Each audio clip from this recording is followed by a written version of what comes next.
এই এপিসোডের শুরুতে আমরা দেখি জেমি আর লরি তাদের ক্লাবের রুমে ছিল।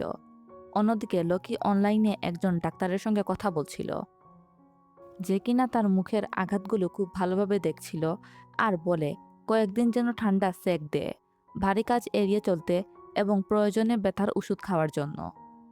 এরপর লকিও ক্লাব রুমে চলে যায়। জেমি তাকে দেখে বলে লরির একটা ঘুষিতেই তার মুখের এই বাজে অবস্থা। কিন্তু লরি বলে হেক্টর যে ধরা পড়েছে এটাই অনেক, আর সে বলে সামনে যাতে এরকম ঝুঁকির কাজ না করে। তারপর তারা বলে অফিসার মন্ট্রিয়েলের ফোন চেক করার পর জেমি কিছু পরিচিত নাম্বার পেয়েছে, চাইলে তারা কল করে সেগুলো চেক করতে পারে। কিন্তু লোকি এতে রাজি হয় না। সে বলে যোগাযোগ করলে অপরাধী সতর্ক হয়ে যাবে। কিন্তু জেমি বলে একের পর এক খুন হয়ে চলছে, দেরি করলে আরও বেশি জীবন যাবে। কিন্তু লোকি বলে এত তাড়াহুড়ো করলে আমরা আরও বড় ভুল করব। আমরা সুযোগের অপেক্ষা করব, যাতে সামনের বার মরিয়াটি আর পালাতে না পারে। ঠিক তখনই তারা দেখে একটা নিউজ ওয়েবসাইট আবার চালু হয়েছে। আমরা জানতে পারি এই সাইটটা শুধু মিথ্যা খবর ছড়ায় আর রহস্যময় হত্যাকাণ্ড নিয়ে ভুয়া কন্টেন্ট বানিয়ে মানুষের মধ্যে আতঙ্ক সৃষ্টি করে। তাই তারা আবার ওয়েবসাইটটি রিপোর্ট করার সিদ্ধান্ত নেয়, যাতে আর কেউ এসব মিথ্যা তথ্যের শিকার না হয়। এরপর আমরা দেখি লকি আর লরি ক্লাবের দিকে যাচ্ছিল। ঠিক তখনই লকি লরিকে জিজ্ঞাসা করে জেমিকে দেখেছে কিনা। তখন সে বলে জেমি জানিয়েছে তার আসতে একটু দেরি হবে। এরপর যখন লকি আর লরি তাদের ক্লাব রুমে যায়, তখন সেখানে দেখে লুথর আগে থেকেই উপস্থিত ছিল। সে মজা করে বলে শুনেছি এখন তোমাদের দলে 3 জন সদস্য, এমনি কি নতুন সদস্য দেখতে নাকি তোমার পুরনো বন্ধুর মতো মনে হয়। লোকি বুঝতে পারে সে সাক্ষাতের জন্য আসেনি, তাই সরাসরি জিজ্ঞাসা করে আসল উদ্দেশ্য কি। তখন লুথর আসল কথা বলে। সে জানায় স্টুডেন্ট কাউন্সিল তাদের ডিটেকটিভ ক্লাবের সাহায্য চায়। লোকি একটু অন্যরকম হয়ে জিজ্ঞাসা করে কী ব্যাপারে সাহায্য, পৃথিবী দখল করতে নাকি নিজের গোপন সাম্রাজ্যের শত্রুদের সরিয়ে দিতে। লুথর বলে মাত্র 30 মিনিট আগে স্টুডেন্ট কাউন্সিলের অফিসে একটা রহস্যময় কার্ড এসে পৌঁছেছে, আর ক্যাম্পাসের সেরা গোয়েন্দা ক্লাব হিসাবে এই রহস্য সমাধান করার দায়িত্ব স্বাভাবিকভাবেই লোকেদের উপরই পড়ে। লোকি তখনও রাজি হয় না। সে জানতে চায় কেন তারা এই অনুরোধ গ্রহণ করবে। তখন লুথর বলে কারণ এই কার্ডটি এসেছে তাদের এক পুরনো এবং খুব কাছের পরিচিত একজন মানুষের কাছ থেকে, যে এতদিন ছায়ার আড়ালে লুকিয়েছিল। এবার সে নিজেই সামনে আসতে চাইছে। লোকি কার্ডটা হাতে নিয়ে খোলা মাত্রই তার চোখ কপালে উঠে যায়, কারণ সেখানে মাত্র একটা অক্ষর লেখা এম। আর এই এম দেখে লোকি বুঝতে পারে এটি মরিয়াটির বার্তা। তখন লুথর বলে এই কার্ডটা সে পুলিশ ক্যাম্পাসের কাছে পাঠিয়ে আঙুলের ছাপ খুঁজতে চায়। কিন্তু লোকি সঙ্গে সঙ্গে তাকে থামিয়ে দিয়ে বলে মরিয়াটি এতটাই বুদ্ধিমান যে এমন কোনো প্রমাণ কখনোই রেখে যাবে না। সে জানে কিভাবে নিজের সব চিহ্ন মুছে ফেলতে হয়। তারপর লোকি প্রশ্ন করে এই তদন্ত তো স্টুডেন্ট এক্সিকিউটিভ কমিটিও করছিল, তাহলে বাকিটা তাদের দেওয়া হচ্ছে না কেন। উত্তরে লুথর বলে তারা এখন অন্য কাজে ব্যস্ত, আর এর পিছনে দায়ী লোকি নিজেই। কারণ কয়েকদিন আগে যে ঘটনাটা ঘটেছে তার কারণে তাদের অনেক প্রুফ নষ্ট হয়ে গিয়েছে। এমনি কি ম্যাগিও এতে অনেক বেশি অসন্তুষ্ট। তারা অভিযোগ করে লোকি এমন একটি সূত্র ছিঁড়ে ফেলেছে যেটা অনুসরণ করলে তারা হয়তো বা সেই মানুষটির কাছে যেতে পারত। লুথুর যে কার্ডটি নিয়ে এসেছিল তার মধ্যে একটা কোডও লেখা ছিল। যাওয়ার সময় সে বলে এটা সমাধান হয়ে গেলে তাকে জানানোর জন্য। তারপর লকি আর লরি মিলে কোডের রহস্য ভাঙার চেষ্টা করে, কারণ এই তদন্ত এখন শুধু একটি ক্লাবের বিষয় না, পুরো ক্যাম্পাসের নিরাপত্তা এর সঙ্গে জড়িয়ে আছে। তারা 2 জন অনেক চেষ্টা করে, কিন্তু কোনোভাবেই সমাধান করতে পারছিল না। এক পর্যায়ে লকি হতাশ হয়ে যায়, কিন্তু লকি তাকে সাহায্য করে। সে সেই কার্ডের লাইনগুলো আবার পড়ে শোনায়, গ্রিটিং ফ্রম হেনরিভিল। তারপর প্রশ্ন তুলে এই বাক্যটা তো অকারণে লেখা হয়নি। তারপর আমরা দেখি লকি বলে হেনরি অষ্টম সম্ভবত ব্রিটেনের কোনো রাজা ছিলেন। লরি বিষয়টা শিওর করে জানায় যে তিনি ইংল্যান্ডের রাজা ছিলেন, ডিউটর রাজবংশের দ্বিতীয় সম্রাট, যার 6 জন ওয়াইফ ছিল। কিন্তু ক্রিপ্টোগ্রাফি বা কোড তৈরির ইতিহাসে তার কোনো অবদান নেই। তাই প্রশ্ন থেকেই যায় মরিয়াটি কেন তার নাম ব্যবহার করলো। তারা আবারও চেষ্টা করছিল কিভাবে সমাধান করা যায়, হয়তোবা 8 সংখ্যাটির মধ্যে কোনো কিছু লুকিয়ে আছে। কিন্তু ঠিক তখনই একজন ক্লাবে ঢুকে আর জিজ্ঞাসা করে জেমি কি এখানে আছে। তারা বলে যে জেমি তাদের মেসেজ করেছে তার আসতে একটু লেট হবে, কিন্তু সেই ছাত্রী অবাক হয়ে জিজ্ঞাসা করে জেমি আজ ক্লাসে আসেনি, সে শুধু বলেছিল তার কিছু কাজ আছে, তারপর থেকেই নিখোঁজ। তারপর আমরা দেখি লোকি তার ফোনে জেমি যে মেসেজ দিয়েছিল সেটা চেক করে, যেখানে 3টা এক্স লেখা ছিল। তখন তারা বুঝতে পারে এটা ভালোবাসার প্রতীক ছিল না, বরং টার্গেট মার্ক, অর্থাৎ শিকার চিহ্নিত করার সংকেত।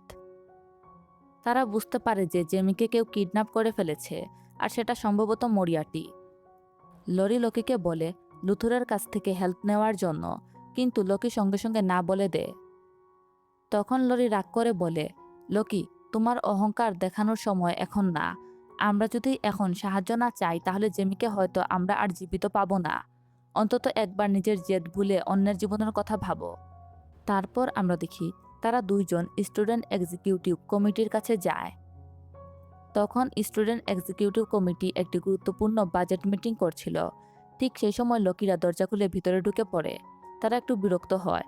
একজন বলে অন্তত ঢুকার আগে জানাতে পারতে। তারপর সে বলে স্টুডেন্ট কাউন্সিলের ভাইস প্রেসিডেন্ট তাদের সাহায্য চেয়েছিলেন, তার কারণে সে এখানে এসেছে।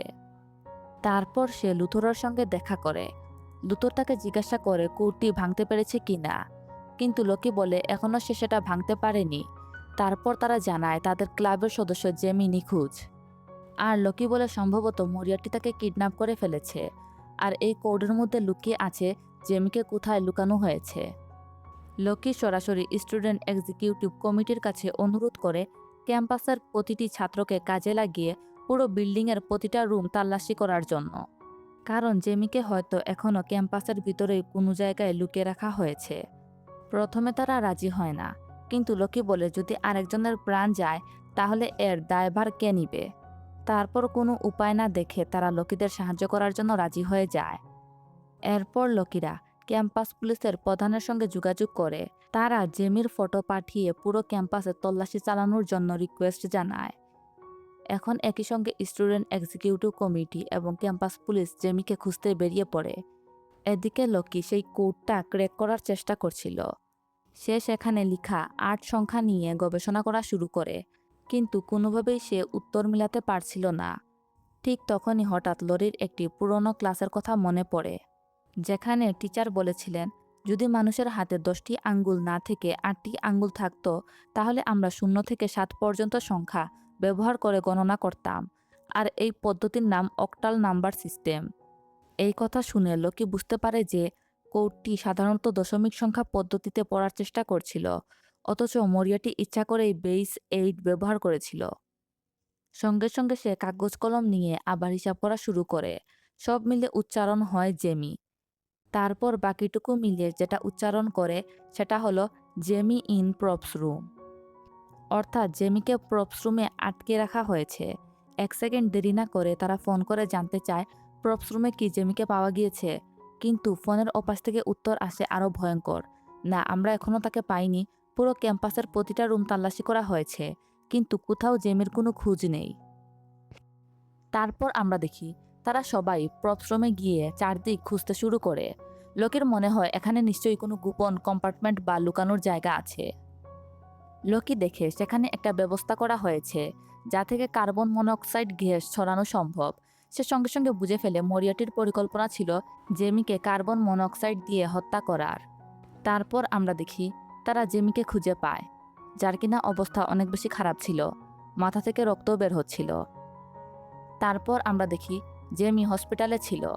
আমরা জানতে পারি জেমির বাবা মা কেউই জীবিত নেই, সে একেবারে এতিম। লোকি যে নাম্বারে ফোন করেছিল সেটি ছিল তাদের বাড়ির কেয়ারটেকারের, তিনি এখন জেমিকে নিতে আসছেন। তারপর আমরা দেখি লোকি একটা নাম্বারে কল করে। আসলে লোকি একজনের সঙ্গে দেখা করতে চেয়েছিল, যে এতক্ষণ তাদের সামনে থাকলেও তারা কেউ খেয়াল করেনি।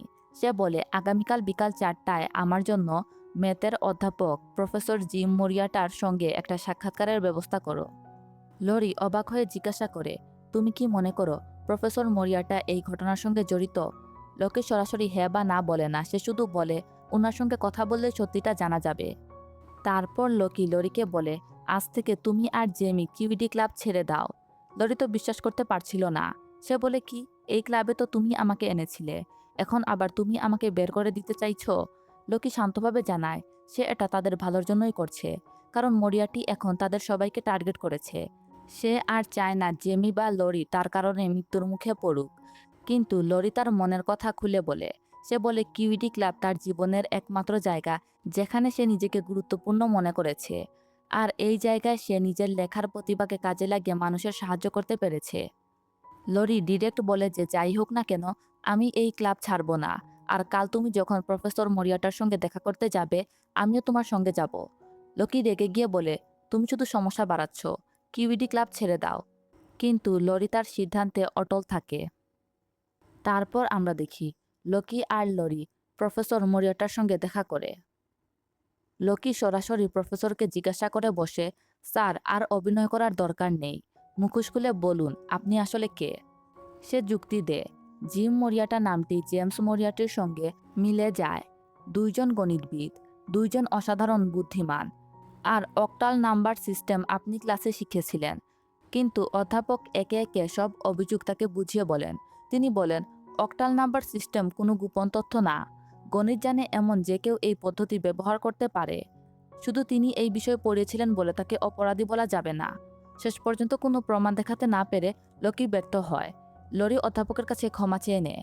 অধ্যাপক চলে যাওয়ার পর লোকি সেই রহস্যময় ফোন নাম্বারে কল করে, যেটা আগে অফিসার মন্ট্রিয়াল তাকে দিয়েছিলেন। কিছুক্ষণ রিং হওয়ার পর হঠাৎ অপরিচিত একজন ফোন ধরে শান্ত কণ্ঠে বলে, অবশ্যই তোমাদের সঙ্গে সামনাসামনি দেখা হলো। লরেলাই, লোকি, আমি মরিয়াটি। আমরা দেখি সেই লোকটা আর কেউ না, গণিতের জিনিয়াস স্টেইন ছিল। আর এর সাথেই এপিসোডটি এখানে শেষ হয়ে যায়। এপিসোড 15-র শুরুতে আমরা দেখি লোকি আর লরির সামনে স্টেইন আসে আর বলে আমি মরিয়াটি, যেটা শুনে তারা দুইজন অবাক হয়ে যায়। এরপর সিন 1 বছর পিছনে চলে যায়। আমরা দেখি লোকি ক্লাসরুমে একা কিছু একটা করার চেষ্টা করছিল, কিন্তু সে তেমনভাবে পারছিল না। পিছনে কয়েকটা ছেলে তাকে নিয়ে হাসাহাসি করছিল। যখন লোকি তাদের মারতে যাবে, ঠিক তখনই রিয়া তাকে আটকায়। তারপর রিয়া তার সঙ্গে বসে তাকে সাহায্য করে। আর এর সাথেই রিয়া আর লোকির বন্ধুত্ব শুরু হয়। কিছুদিন পর রিয়া লোকিকে জিজ্ঞাসা করে সাইকোলজির প্রজেক্টের জন্য কোনো পার্টনার আছে কিনা। লোকি জানায় নেই। তখন রিয়া সঙ্গে সঙ্গে বলে, তাহলে আমরা দুইজন একসঙ্গে কাজ করব। কিন্তু লোকি তাকে বলে, আমি যে বিষয়গুলো নিয়ে গবেষণা করতে চাই সেটা অন্যদের কাছে একটু অদ্ভুত লাগে।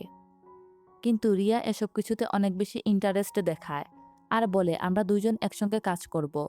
লোকি তাকে প্রস্তাব দেয় যে তারা দুজন মিলে একটি ক্লাব তৈরি করবে, ইনভেস্টিগেশনের ক্লাব, যেটা বিভিন্ন ধরনের রহস্য আর মানুষ রিলেটেড কেস তদন্ত করবে। রিয়া তার পরিকল্পনা শুনে অনেক বেশি খুশি হয়ে যায় আর সম্মতি জানায়।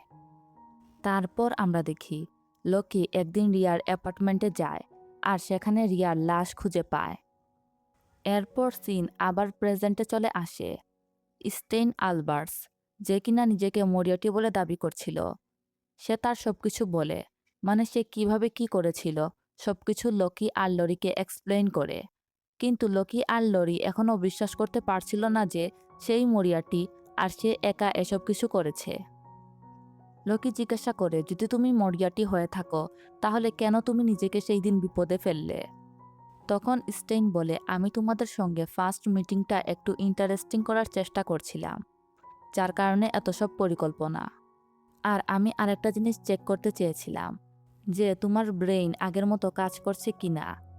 সে বলে, ওই দিন ইচ্ছা করেই আমার ব্যাগটা লাইব্রেরিতে রেখে এসেছিলাম। তারপর একটু চুপ থেকে স্মাইল করে বলে, তবে আমি সত্যিই খুশি যে তোমরা রহস্যটা সমাধান করতে পেরেছ। অন্তত বুঝলাম তুমি আমার যোগ্য প্রতিদ্বন্দ্বী। এরপর লরির দিকে তাকিয়ে বলে যে তোমাকে গলানোর যে পরিকল্পনাটা করেছিলাম সেটা ব্যর্থ হয়েছে বলে আমি দুঃখিত। আর লোকিকে অভিনন্দন দিয়ে বলে যে নায়কের মতো সবসময় সবাইকে বাঁচিয়ে ফেলে। লোকি তখন বুঝতে পারে এই মানুষটা হয়তো আসল মরিয়াটি না, যে কিনা শুধু তাকে কনফিউজড করার জন্য এখানে এসেছে। লোকি তখন তাকে বলে, তুমি কি সবসময় এমন নাটক করতে ভালোবাসো? সেই কারণেই কি রেপার্টারি ক্লাবের পরিচালক হয়েছিলে? স্টেইন বলে যে মানুষকে নিয়ন্ত্রণ করা খুবই সহজ, শুধু নিজের ইচ্ছামতো সুর বাজাও আর দেখো তারা কিভাবে তোমার ইশারায় নাচতে শুরু করে। তারা সবাই আমার পুতুল আর আমি সেই পুতুল নাচের কারিগর। লোকি রেগে গিয়ে বলে যে তুমি এসব কিভাবে করতে পারো? তুমি তো একজন সাধারণ ইউনিভার্সিটির ছাত্র। মরিয়াটি শান্তভাবে বলে যে এ ধরনের খেলা খেলতে বয়স লাগে না, শুধু একটা জিনিস দরকার, মস্তিষ্ক, আর এমন কিছু মানুষ যারা অন্যের দুর্বলতাকে কাজে লাগাতে জানে। এরপর সে এক্সপ্লেন করে পৃথিবীতে প্রত্যেক মানুষেরই কোনো না কোনো দুর্বলতা থাকে। সে বলে এই দুর্বলতা যদি জানা যায় তাহলে ইউনিভার্সিটির সবচেয়ে ক্ষমতাবান মানুষকেও নিজের ইচ্ছা মতো চালানো যায়। এরপর সে লকিকে বলে তুমিও চাইলে এমনটা করতে পারো। কিন্তু লকি ঠান্ডা গলায় বলে যে আমার সঙ্গে নিজের তুলনা করো না। হ্যাঁ, আমি মাঝে মাঝে মানুষকে প্রভাবিত করি, কিন্তু সবসময় ভালো উদ্দেশ্যে। কিন্তু স্টেন স্মাইল করে আর বলে এই কারণেই তুমি আমার কাছে খুবই বিরক্তিকর। তোমার মতো নিখুঁত মানুষ যদি অপরাধ পরিকল্পনা করে বিক্রি করত, তাহলে আজ তুমি কোটি টাকার মালিক হয়ে যেতে। স্টেইনের কাছে তার নৈতিকতার কোনো মূল্য নেই। তার কাছে একটাই সত্য, সেটা টাকা। সে কিলজালি বলে টাকাই পৃথিবীকে চালায়। তাহলে আমি কেন মানুষের ভালো করার জন্য সময় নষ্ট করব? লকি পাল্টা জবাব দেয়, তাহলে তোমার এই সফল ব্যবসার জন্য অভিনন্দন। তবে মনে রেখো, মাঝে মাঝে আমি এসে তোমার খেলাটা নষ্ট করব, যাতে তুমি বেশি আরাম না পেয়ে যাও। স্টেইন স্মাইল করে, আমি কিছুই মনে করিনি। তবে একটা কথা মনে রেখো, আগে তোমার হস্তক্ষেপের জন্য একজন মারা গিয়েছিল।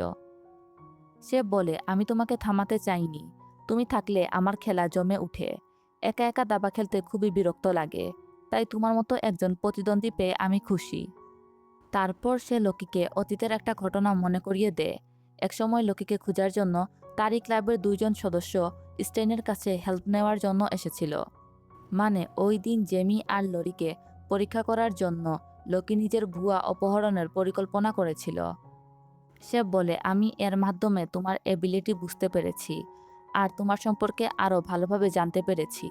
সে বলে প্রথমে আমি ভেবেছিলাম কেউ তোমাকে আমার আগে মেরে ফেলেছে, কিন্তু পরে বুঝতে পারলাম পুরো ঘটনাটা ফেক ছিল। তারপর সে বিদায় নেওয়ার আগে লকির দিকে তাকিয়ে বলে মনে রেখো, খেলাটা কিন্তু এখনই শুরু। তারপর সে ঠান্ডা গলায় বলে তুমি কি মেয়েটাকে কোনো সময় কিস করেছিলে? মানে মেয়েটার নাম কি একটা ছিল। লকি তো হতভম্ব হয়ে যায়। স্টেন বলে যে মেয়েটা মারা গেছে, রিয়া। তারপর সে ধীরে ধীরে বর্ণনা করা শুরু করে। ওই দিন সে রিয়ার রুমে যায়। রিয়া বাঁচার জন্য অনেক চেষ্টা করে, তার সঙ্গে অনেক লড়াইও করে, কিন্তু পারে না। এক পর্যায়ে সে রিয়াকে ছুরি দিয়ে আঘাত করে। রিয়া তখনও কিছু একটা বলছিল, লকি আমাকে বাঁচাও, যেটা শুনে স্টেইন অনেক বেশি খুশি হচ্ছিল। তারপর রিয়া মারা যায়। স্টেইন রিয়াকে কিস করে, কিন্তু রিয়া বিনিময়ে কোনো প্রতিরোধ করার চেষ্টা করে না। স্টেইন প্রেজেন্টে বলে যে যদি সে প্রতিরোধ করত তাহলে হয়তো আরও মজা লাগতো। এই বলে সে চলে যাচ্ছিল। আমরা দেখি লকি নিজের কন্ট্রোল হারিয়ে ফেলে আর স্টেইনকে আটকায়। তারপর সে বলে একটা কথা শুনো, আর জুড়ে করে স্টেইনের উপর আঘাত করে। লকি স্টেইনকে একের পর এক ঘুষি মারতে শুরু করে। চারপাশে সবাই ছুটে এসে তাকে থামানোর চেষ্টা করে। লরিও চিৎকার করছিল লকি থামো। কেউ আবার স্টেনকে বাঁচানোর চেষ্টা করছে, কিন্তু তখন লকি আর নিজের মধ্যে নেই। অনেকে তো ভিডিও করছিল, চারপাশ ভিড়ে জমে যায়। আমরা দেখি ভিডিওটাও অনেক বেশি ভাইরাল হয়ে যায়। অবশেষে অনেক কষ্টে সবাই লকিকে স্টেইনের কাছ থেকে সরিয়ে আনে। স্টেইন তখন রক্তাক্ত অবস্থায় মাটিতে পড়ে থাকে। তারপর দ্রুত অ্যাম্বুলেন্স চলে আসে।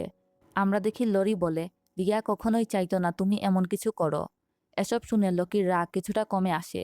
সে নিচের দিকে তাকিয়ে থাকে, কিন্তু ততক্ষণে অনেক দেরি হয়ে গেছে। স্টেইন তখনও জীবিত ছিল, তবে গুরুতর আহত অবস্থায় হসপিটালে নিয়ে যাওয়া হয়।